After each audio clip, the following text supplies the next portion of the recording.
что, вот такая история. Пошел, неожиданно в городе Петрозаводский снег, нас завалило. Да, вот трактора разгребают. Я стою. Да, вот подбирается ко мне тракторишка, тоже добраться не может. Ну ладно, сейчас он расчистит. И я надеюсь, высвободит меня из этого снежного плена.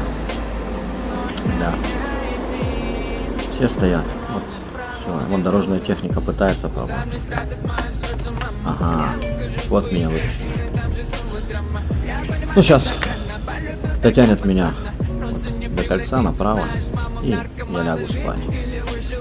Вот такие приключения 3 апреля, Петрозаводске, 2024 год.